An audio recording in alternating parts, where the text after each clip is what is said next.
This is TWiT. Hey, thanks for tuning in to TWiT, your tech hub for intelligent, thoughtful conversations. If you want to take your experience to the next level and support what we do here at TWiT, say goodbye to ads and say hello to Club TWiT. With Club TWiT, you unlock all our shows ad-free. You also get exclusive members-only content. We do a lot of great programming just for the club members. You also get behind-the-scenes access with our TWiT Plus bonus feed and live video streams while we're recording. And don't forget the fantastic members-only Discord. It's where passionate tech fans like you and me hang out, swap ideas, and connect directly with all of our hosts. It's my favorite social network. I think you'll like it too. Club TWiT. It's not just a subscription. It's how you support what we do and become part of the TWiT family. Your membership directly supports the network, helping us stay independent and keep making the shows you love. If you're ready to upgrade your tech podcast experience, head to twit.tv/clubtwit and join us today. Thanks for being here, and I'll see you in the club. Well, hello, everybody, and hello to Chris Marquardt, our photo guy. It's time once again for Photo Time with Chris Marquardt. Number 11. That means we've been doing this for a year, Chris. Holy cow. Are you okay? Yes, I am. I'm shocked by the 11.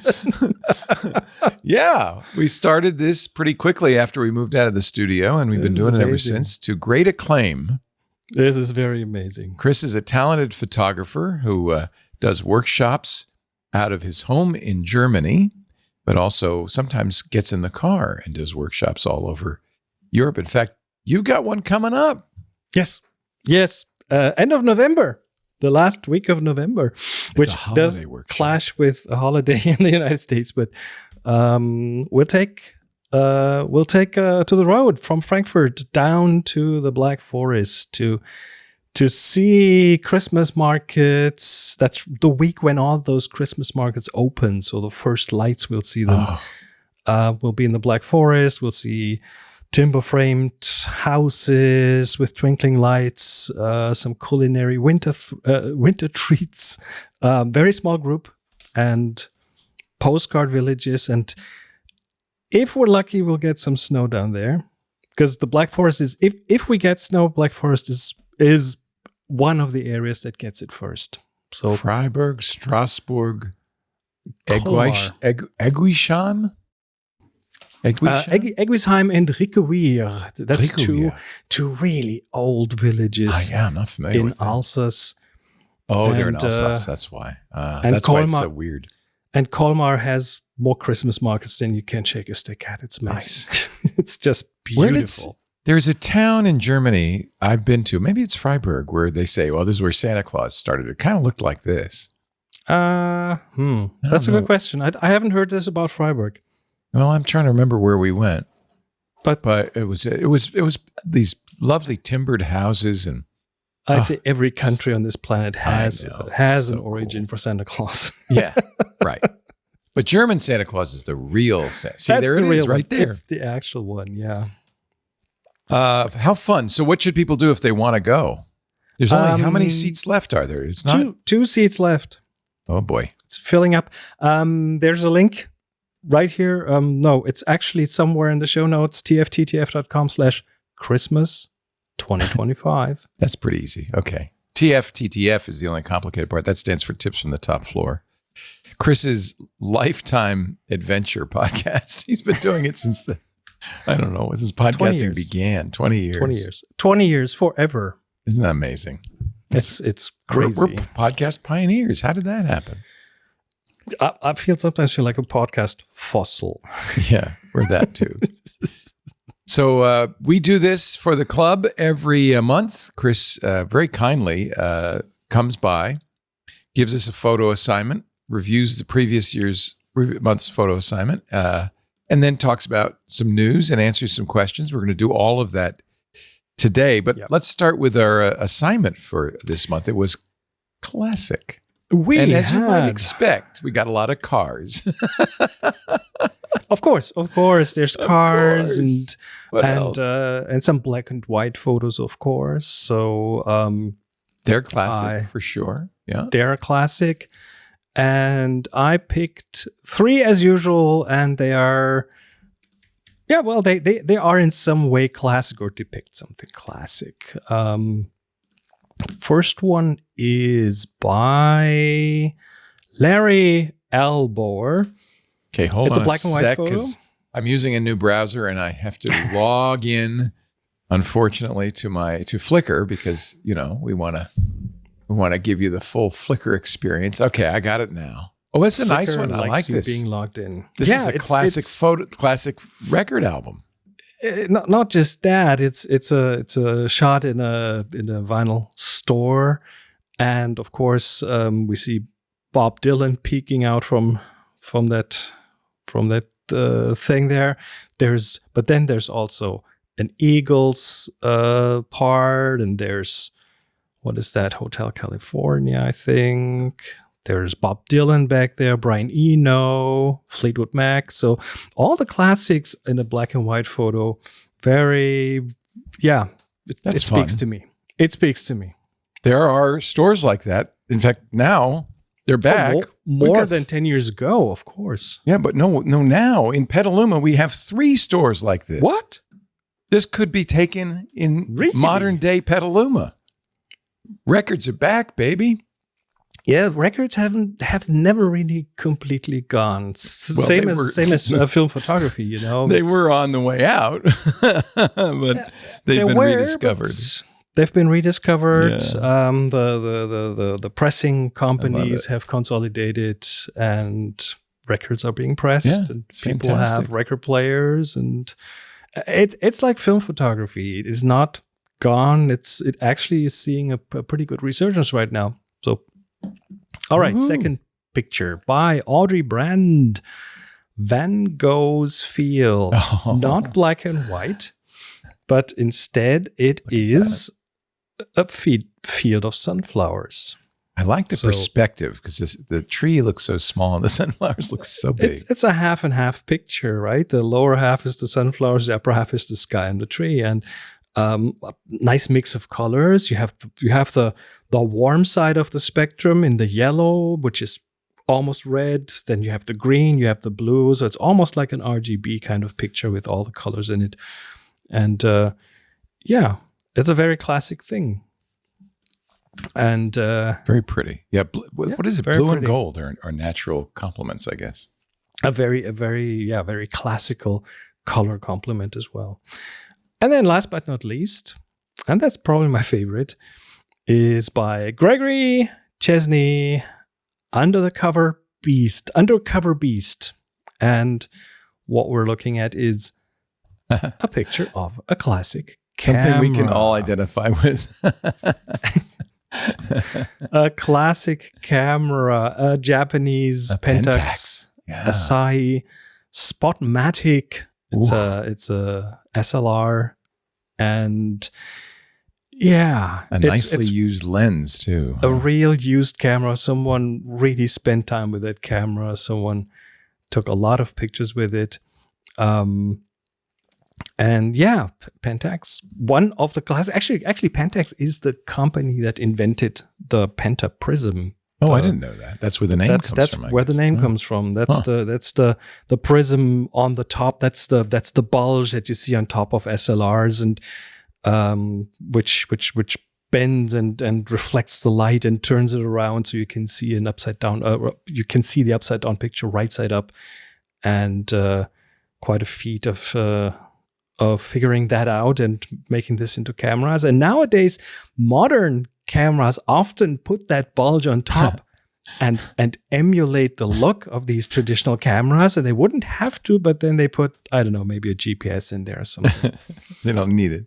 I really like how he chose a camera bag with a kind of really nice black kind of texture behind it, which really adds to the image. I think it's beautiful. It's a monochrome image. Yeah, and from an exposure point of view, technically challenging because you have the black, and if you go all by your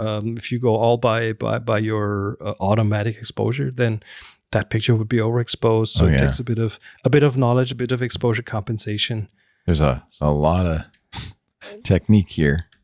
Just curious. Look at that. Oh, you zoom in, it really brings me back. That's nice. Yeah. Thank you, Larry. Very good. No. Is there any EXIF information? No. So we don't know how he took it, but maybe with another film camera. I hope so. Possibly. Wouldn't that be perfect, huh? Possibly. Well, thank you to everybody who submitted classic photos. Yes. We appreciate all of your submissions. Now, you know what Chris is doing now? You hear that sound, that magic sound. It means it's time to go back to the fishbowl and pull out a word that will be your assignment for next month. You have 4 weeks to do this. Assignment. You could take 4 images. Hold on. Delightful. It is a delightful assignment. It's delightful. I like this. Yay. So what does this mean? This means you are going to be taking new pictures. We're not saying go back through your old shots and find something delightful. We know you've got plenty of those.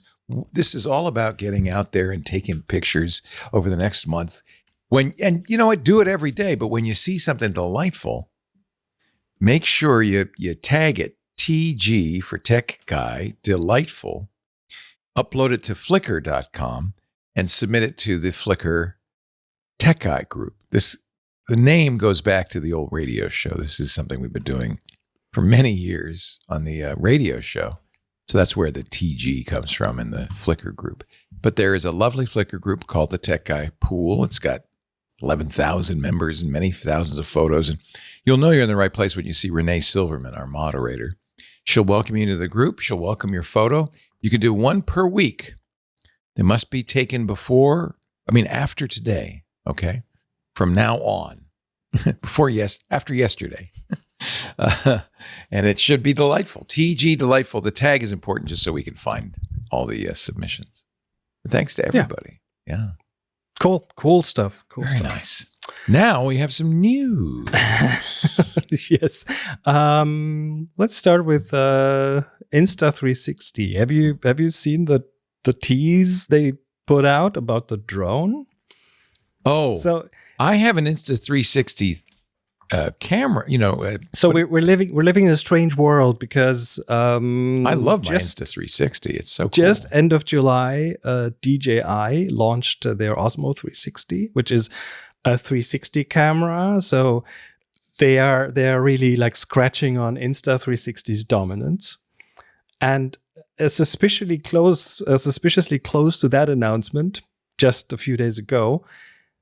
Insta360 teases a 360 drone that they want to release. They're competing with each other, aren't they? It's really the camera, the 360 camera manufacturer wants to make a drone, and the drone manufacturer is making a 360 camera. Of course, there's an opportunity because DJI may be out of the United States by the end of the year. Possibly, yeah. And so there is an opportunity to compete. But I believe Insta is still a Chinese company, right? I guess so. I don't really know, but what they're doing, they're calling it the anti-gravity. If you go to the website antigravity.tech, that's the official URL. They're not giving us a lot of information. They say it's a 360-degree camera with an 8K sensor, or I guess 2 4K sensors. Well, you need this if you want to crop out something. It's under 250 grams, which for a 360 camera is interesting. They claim it's made in collaboration with third parties, end quote. Interesting. So, I don't think they have the expertise to build a drone that can compete with DJI. But they have someone apparently who can. So they're planning to unveil it in August. So this month we'll see. Lots of teasing going on. I love their 360 cameras. I have the latest version of it, and it's really good quality. It's 4K, not 8K. But the problem with 360 is you really have to post-process it, because unless somebody's walking around in a headset, it's hard for them to see it. Yeah, and nowadays, I guess the way to go is feed that into an AI, let it find the interesting. Oh, that's a good idea. Yeah, actually, and Insta then has frame AI things and edit. crop things for you. Yeah. I'm pretty sure that's the way forward for these kind of things, because no one wants to spend the time and put all the effort in going through the hour of video they shot on a hike and figure out what's interesting. Yeah. So. I mean, the advantage of it, of course, is that you get everything, and so you don't have to decide how to frame your shot until you get home. But then you have to decide. So I don't know. Sometimes I prefer to do it in body, as I go. The chat has info on Insta360. It is a Chinese company. Yeah. Yes, Arashi Vision Incorporated. Headquartered in where else? Shenzhen province. Of course. Founded in 2015. So they've been around for a while.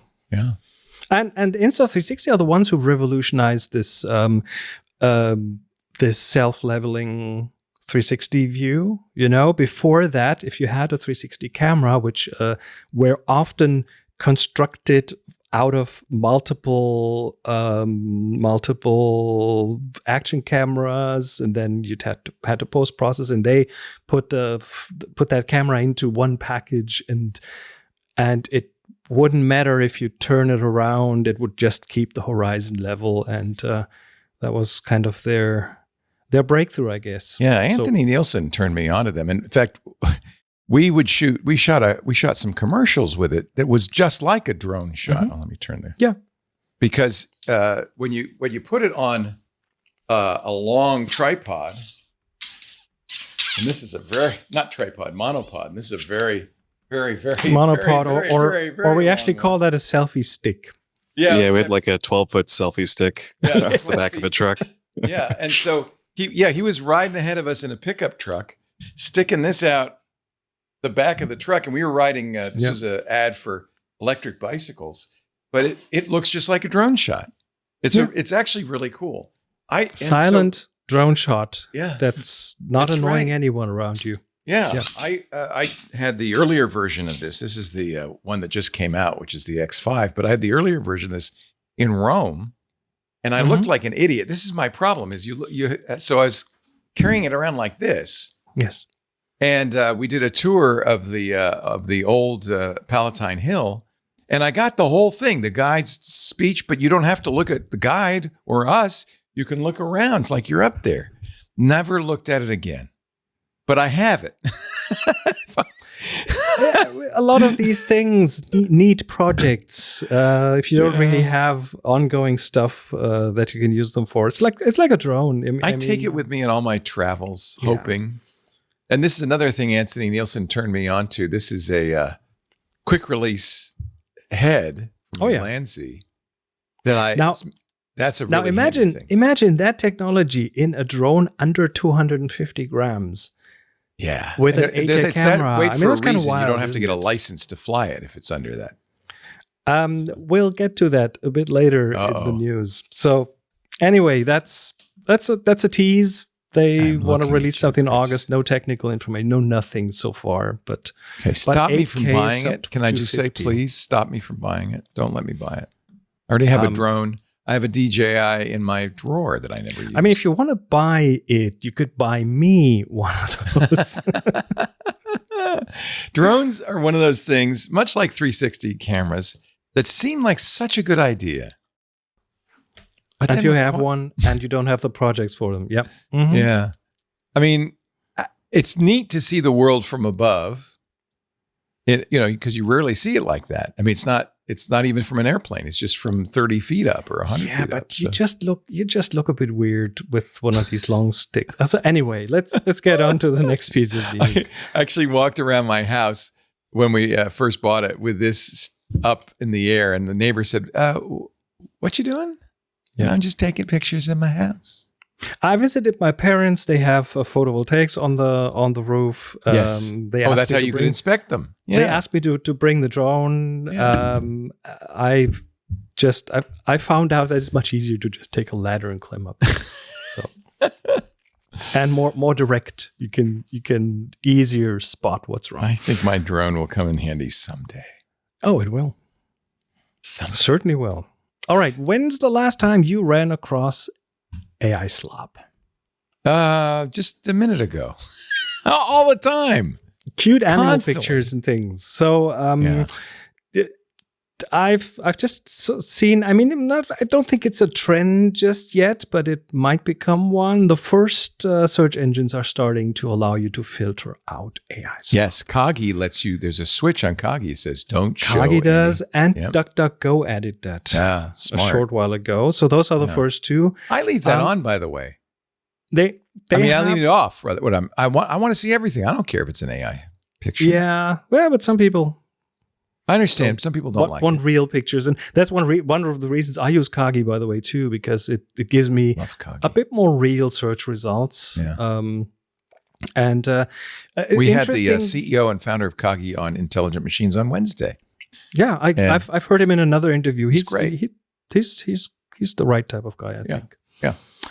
So, but they have two different models of how they do this. It's interesting. DuckDuckGo, because you can't reliably automatically detect AI pictures anymore. Right. Or it's getting really hard. So DuckDuckGo uses manually curated open source block lists. They use uBlock Origin's nuclear list. They use uBlacklist's huge AI block list and some more. Well, if they're doing that, you could do it with any browser with uBlock Origin, except Chrome. You can't do it. I don't know if that scales. And Kagi uses a whole lot of things. They have source lists for like different domains that are known for AI pictures. They have, of course, EXIF information if someone voluntarily tags them. They have an image classifier that looks at some telltale artifacts. They have public data sets they look at, fingerprinted context, and a user feedback loop. Like you can downrank pictures for yourself, and that information will also somehow get into those block lists. So two different approaches, and we'll see. I don't expect Google to let you filter out AI. I mean, they kind of depend on you getting used to it. They're one of the chief culprits. They are. Frankly. All right. On to the rule breaker. The drone rule breaker. That's an interesting story. A British tourist was in Tenerife at a festival with thousands of people. In the Canary Islands. Canary Islands. Okay. He flew a drone there without a license, without insurance, and without knowing the local rules, which are the EU rules. And Spain fined him $231,000 for flying his drone there. And that's quite a fine. You know what's interesting, though? In this Petapixel story, they mentioned there were 3 other drones flying, 2 from the National Police, keep an eye on things, and 1 for official coverage of the event, which tells me, they weren't concerned about the safety of the people under the drones. They didn't want the competition. That's frustrating. That's very annoying. It is, but then also these drones were legal and his drone was not, because the EU rules, they require registration, training, insurance, depending on how much your drone weighs. You have different levels of It is it's a chilling effect. It's one of the reasons I don't fly this drone. It's a micro drone intended to be under the radar for drone flights in the United States. It doesn't need to be licensed with the FAA. Like my previous drone, I did get an FAA license and do all that stuff. You don't need to do it. Interestingly, in the EU, you also can get around the registration if it's under 250 grams. Exactly. But only if it does not have a camera. And of course, that is the main use case for a drone. I just want to fly it around? From above, yeah. So there's apparently this category, the toy category or something along those lines, where you can fly it if it's just about flying. But of course, I wouldn't know any drone that doesn't have a camera. So $231,000 seems a little excessive. 200,000 euros. That was quite excessive, especially the article says by comparison, the FAA issued a total of $341,000 across 27 cases. So we're talking about $10,000, $15,000 a case. So yeah. Strange. Wild. Anyway, so that's what can happen if you fly drones in the EU and don't follow the rules. Makes you poor. And sorry, I didn't abandon you. I just wanted to see if I still had the drone. I apologize. I am back. I do have my drone. I'm just, I'm pretty sure that this one, the whole point of this one was that you didn't have to worry about the wait, let me plug my headphones in case you're, this happens every time on this show. I have to get up and get equipment. I should just have everything ready. If I knew what you were going to talk about, I would have everything ready before the show. I always have to get up and get my camera. This is a great little drone, frankly. And I feel like I should be doing something with it. Oh, I have my phone number and reward on the bottom of it. So if I do get busted, it's going to be pretty clear who was flying this sucker around. I mean, here with the registration, you have to have your name and a phone number on it. So this is if 249 grams. Look at that. It even says it on it. 249 grams in case the police ask. Yes. Yeah. This is a good drone. I mean, it really does a good job. I just don't have much use for it. I think you should just go become a daily vlogger and make a daily video and have some nice aerial. Well, my son, while you walk the dog and before he became world famous as a sandwich maker, was a drone pilot, and he was doing for real estate companies. That's the one. There are a few consistent customers for drone photography, and that's one of them. Is a shot of the house from above. So he was going around, and he was doing FPV, first person video drones. So that's kind of cool because you think you're in the drone as you're doing it. Now, as long as I was back there, I also found my Olympus Tough camera. If you want to talk about those, I'm ready. I don't have to get up again. I don't think I would use that. Okay, just in case. I thought maybe I'll bring everything over. FPV drones. I think that there's a handful of people who are making a good living by flying through car manufacturers, factories, and making advertising videos for. Honestly, it's transformed the movie business. Helicopter shots are very expensive, so you wouldn't see as many of them. You might see a big, glorious opening shot at the beginning of a Mission Impossible or something like that. But now you see drone shots constantly, like all the time, in TV shows. Let me find a podcast. 200,000 euros. That's, if I were him, he'd have to leave the EU though, wouldn't he? Because it's all one. All right. Jurisdiction. Jeez. Let's add one additional news item right here. And that's a podcast tip, a listening tip. B&H Photo. We all know B&H Photo. Love them. They have a podcast, and they had an episode titled "The Great Acceleration: Human-Altered Industrial Landscapes" with Edward Bertinsky. Have you heard of him? No. Edward Bertinsky is a Canadian photographer who started off with large format cameras, and he shoots pictures of industrial landscapes, like huge scars in the landscape of open pit mines, of anything you can imagine. And if you scroll down a bit, there's some pictures of him and of fields from the air. And he traditionally used a lot of helicopter shots. That's a big drone. That drone can hold his DSLR. I mean, look at the size of that. And he has moved on to using drones in many cases now. He's also the guy who like manages to go into China and find someone who owns a huge mine or something and gets the permission to take these pictures. His stuff is spectacular. And in this podcast episode, he talks a lot about how drones transformed his photography. Because it really changes things. And of course, he flies his awesome cameras high up. Is he flying a medium format camera on this? Yes, drone? he is. Of course, that must weigh a ton. He came from film photography. Look at this, just gorgeous. It's just and that's a landscape from really high up. It looks like a piece of wood. It does, but it isn't. Oh my God!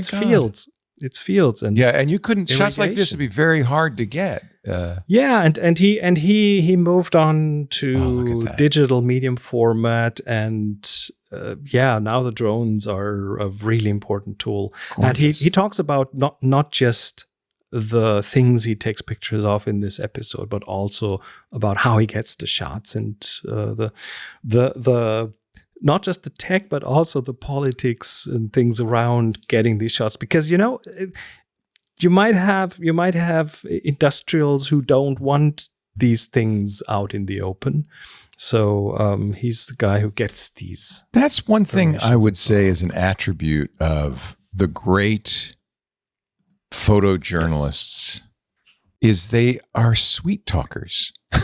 They're very good.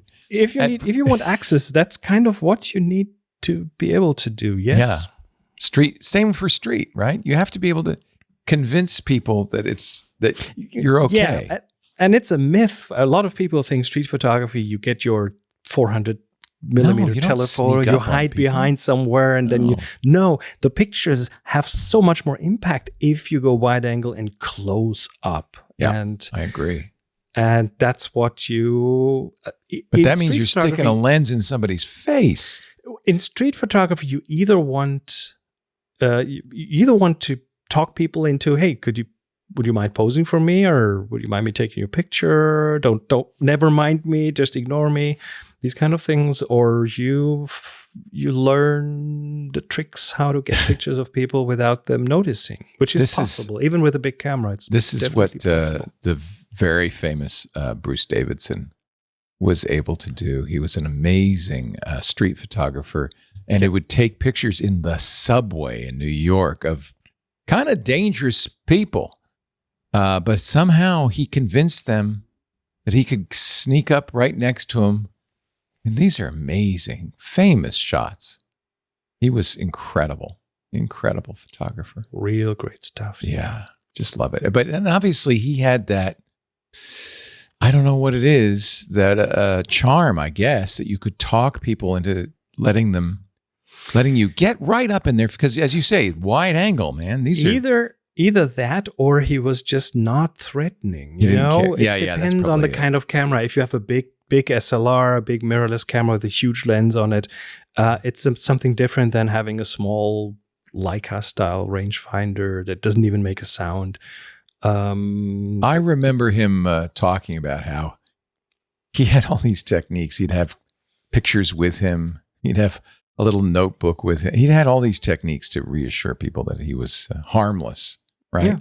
And it starts with the way you dress. Yeah. It starts with the way you dress. If you look like a tourist, then you are almost expected to pick up your camera. Look like a goofball is what you're saying. Yes, look like a goofball. Put on a weird hat, and he's okay. He's just a goofball. He doesn't know any better. Then there's other techniques, as in you can if you want to take a picture of someone, pretend to take a picture of someone behind them, and don't make eye contact. So you raise the camera, you look over their shoulder, you raise the camera to your eye and take a picture of them, and they will not think but being that you're sneaky taking a seems picture risky to me. It is risky, and depending on where in the world you are, it might also be illegal. So this is why when I carry my Leica around, I wear it around my neck like Dad. Yes. And it looks like it, and I have covered up the red dot. I should really get a better hood because the hood's kind of a giveaway. But It just looks like I'm a tourist. It's not a big, imposing, fancy camera. And I'm wearing it around my neck, which no professional would ever do. And if you want to be really inconspicuous, then by all means use a smartphone. Everyone takes pictures with a smartphone. You can get away with anything nowadays. Yeah. That's true. Yeah. So, yeah. Anyway. Nice. Nice. I will listen to that podcast. Yes, do. Yeah. It's Edward mind-blowing. Bertinsky, The Great Acceleration. It's B&H Photos Explorer. He's been taking these kinds of pictures forever. And I've seen an exhibition in Toronto. They're beautiful. Oh my God, it's amazing. You stand in front of these pictures and they're like, I don't know, 9 foot wide and 7 foot high on a big wall. Well, that's why you use medium format, right? Because you can really blows get detail you away. In there. Yeah. This picture of a worker in the factory. He has a lot of these pictures where you look at something and it doesn't really register. Yeah. The scale doesn't register. And then there's this tractor, this tiny little tractor, or this tiny person somewhere. And then your brain, everything snaps into perspective. You go, whoops, whoops, this is actually big. This happened to me in Canyonlands National Park when it was up on a mesa looking down into the canyon.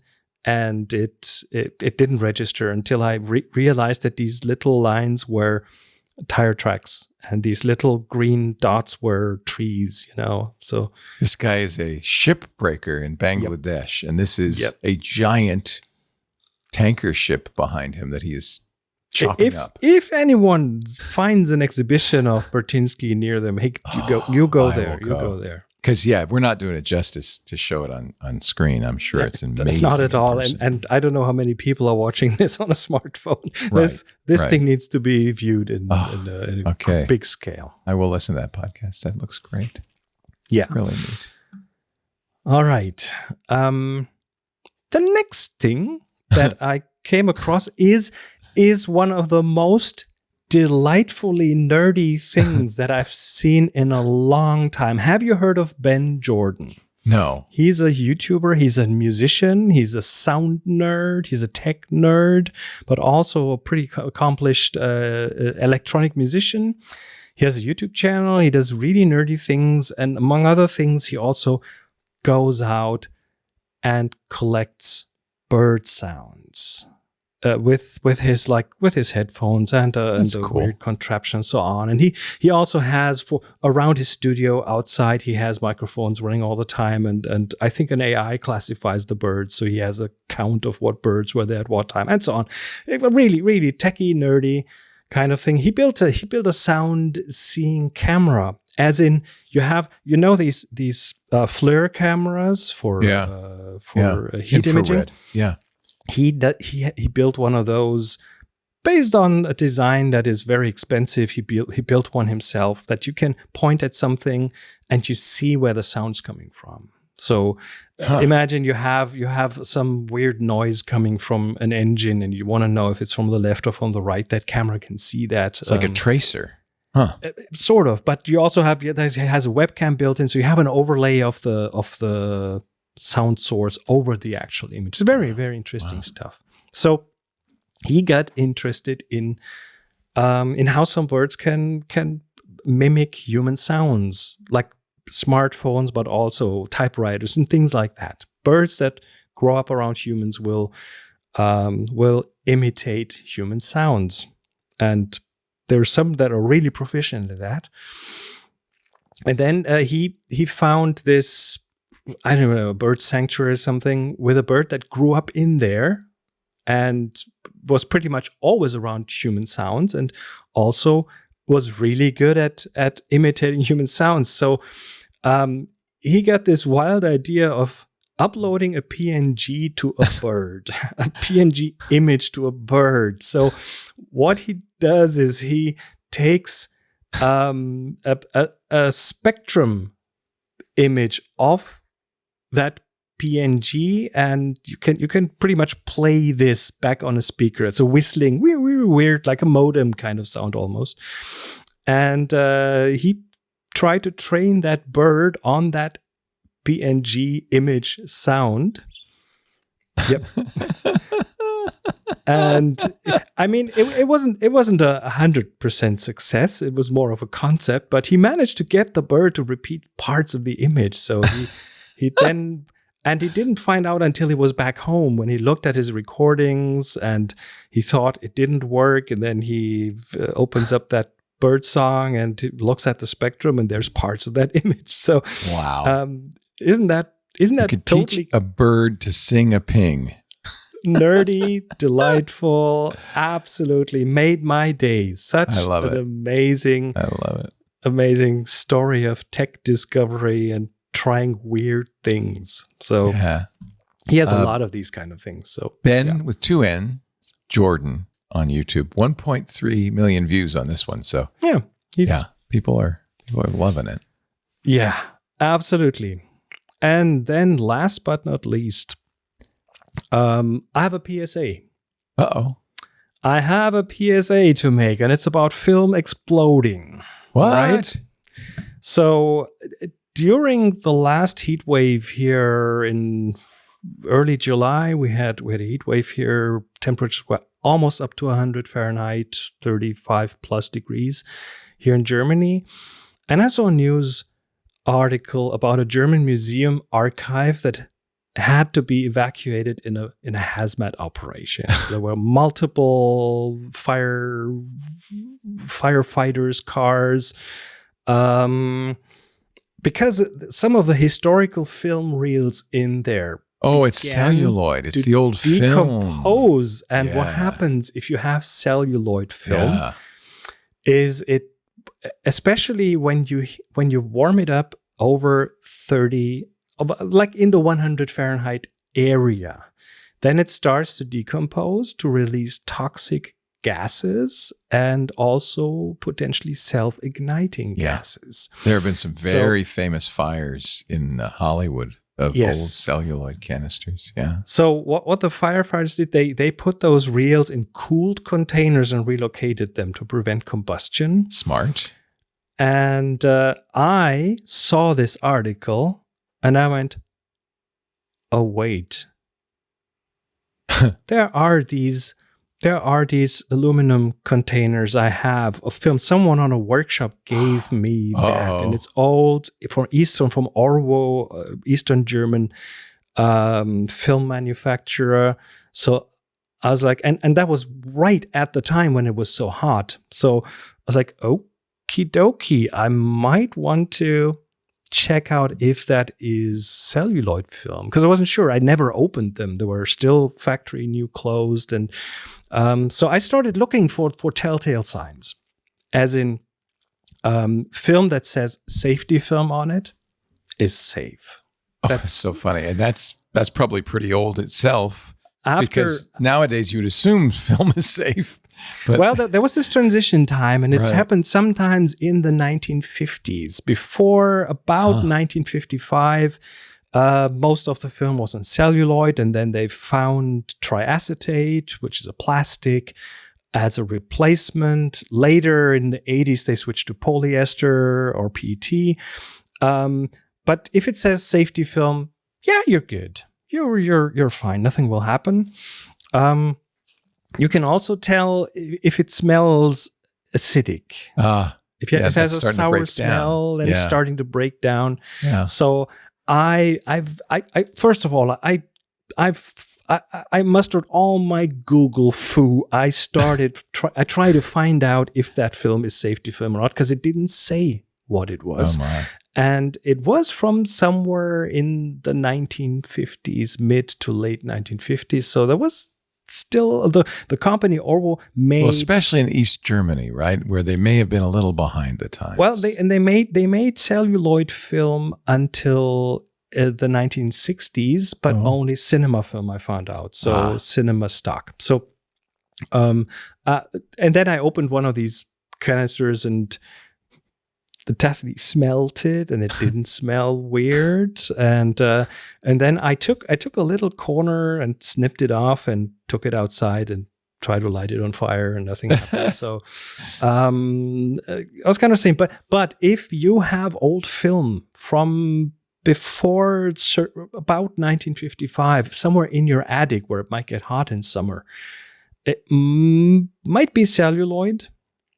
Consider celluloid it. is Yeah. highly flammable. It can spontaneously combust in high temperatures. Again, 100 Fahrenheit. 100 Fahrenheit is where it starts to But an become attic dangerous. can get that warm in the summer easily. It is hard to extinguish because it makes its own oxygen. It burns without air.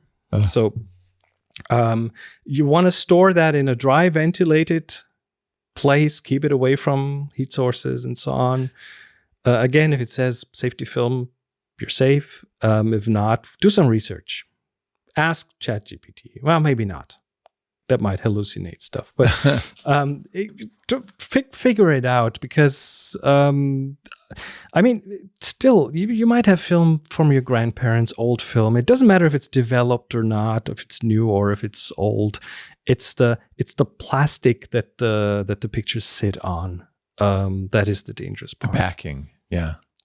And by the way, the fun fact, you know what else was made from celluloid? Until 2014? Dishes? Ping pong balls. Ping pong balls. There were ping pong balls. In 2014, I remembered as a child when I played ping pong, we would take ping pong balls and light them on fire. No. They go whoop, in a second, they would just disappear. And in 2014, the International Table Tennis Federation mandated the switch to ABS plastic. But until then, there were still ping pong balls available made from the highly... Just imagine you letting your kids play ping pong with little highly combustible bombs. It's just wild. It's just so wild. That is funny. Anyway. Wow. So yeah, I'm safe. Nothing happened, but I was worried for a while there. So well, you were smart to check, obviously. Yeah. But now I know it's safe film. It doesn't smell weird. I ruined one of the rolls because I wanted to be safe. Just to check. That's how just much to check. All right, that's my news. Well, let's see. Do we have any questions from the peanut gallery here? Let me check. We should have one question came in. And if anyone wants to submit a question right now, it's not too late. tfttf.com/PTG for photo time. PTQ for photo time question. Okay. Paul asks, been recently getting into 3D printing. Nice. And I have encountered a lot of lithophanes. Just curious if you're familiar and what you think of that application for photography. Have you heard of lithophanes? No. So what you do is, and there's software that helps you do it, is you print... You convert a photo into a 3D print, but it's not like you're not 3D-ifying the picture. What you're doing is you're translating the gray levels of the photo into an amount of layers, and then you shine light through it. Oh, from interesting. Behind. So you take white PLA to print, and then you put it in a lantern or just on a windowsill, and the parts that are darker or that should be darker from the photo will then be printed as additional layers. It's so it cool. Doesn't let as much light through as the thinner parts. And it's a different kind of technique. Of course, the resolution isn't spectacular because 3D printing doesn't have that amount of resolution. It's a little ghostly. It is a bit ghostly, but it is photography. It is a way to put a photo out there, or a different way to put a 3D printer to do it. Yeah, that's what you do this in a 3D printer. Interesting. If you hold them up to the light, you'll see the picture. And although I if found the light is off, you just do this for you. There's companies that do that for you. Yes, but here's in the videos. Yeah, that's quite interesting. Huh. I have yet to make one, but I'm well aware of the technique, and I find it fascinating. Now I want to get a 3D printer. Yet another thing I don't need or really want. Well, the one from Anchor you cannot get anymore. Oh, that's too bad. Oh, that's a shame. The UV printer story by Eufy, the one that was the biggest Kickstarter project ever. Yeah. Anchor, it's Eufy is an Anchor brand. Right. Anchor just apparently stopped selling replacement parts for their and their 3D printers. They had two 3D printers. That's not good. So I just hope that the UV printer is not. This is a website that will convert your images into a model that you can then print with your printer. So that's kind of cool. Yeah, there's also tools and a lot of scripts and things out there. So if you're a bit tech inclined, which a lot of 3D printing people are, then there's a good chance that you will be able to do that. I should probably look into that. Just yes, you should. And giggles. You should, so I don't have to. Yeah. I'll take a picture of you and make it into a. No, that's okay. All right. We don't have any more questions. Well, that's good because we don't have any more time. Well, we have a few more minutes, but we're pretty much at the end of the hour.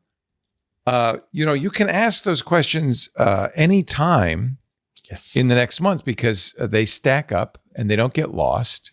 And you can then ask a question whenever it hits you. And then we'll answer it next week. So send your questions to TTF, it's on the screen there, and PTQ/PTQ.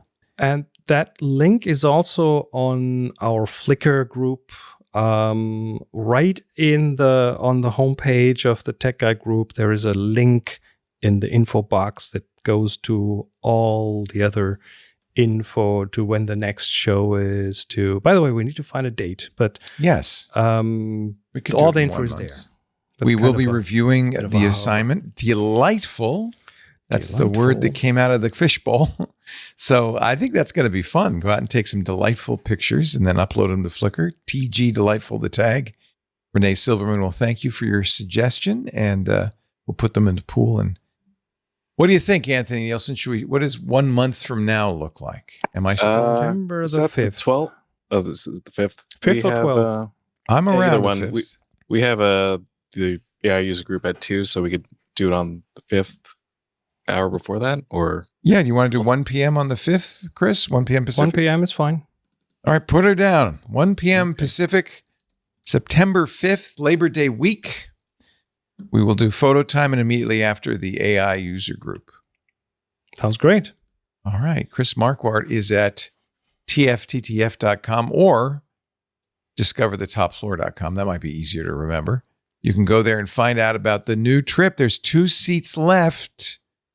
Rush over. Maybe somebody's already taken them. I don't know. Go over quickly. To the Black Forest at Christmas. Timber frames and twinkling lights. Timber frames and twinkling lights. Oh, you're going to have so much fun. And you're going to learn a lot about photography, and you're going to get some great images. So that's fantastic. That's the goal, yes. Chris posts on his website, but he also posts on Flickr. Actually, best start at discoverthetopfloor.com. He also has great books. He's got a book about film photography I highly recommend. There's also a wonderful book on wide-angle photography. If you want to become a street photographer, start there.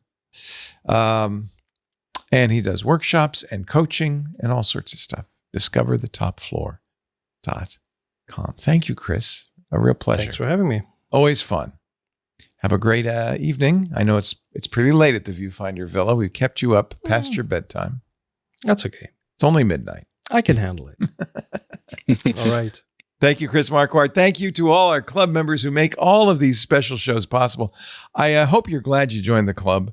I'm glad you joined the club because I like doing stuff like this. And because, we can't sell ads on these kinds of shows like Stacy's Book Club and Chris's photography show because they're so infrequent, and it's just, but we don't need to sell ads because you support us from your club membership. So if you're not a member, twit.tv/clubtwit. We will see you all at 1 p.m. Pacific, September 5th, the next photo time. Thank you all. Appreciate your support, and we will see you later. Take care.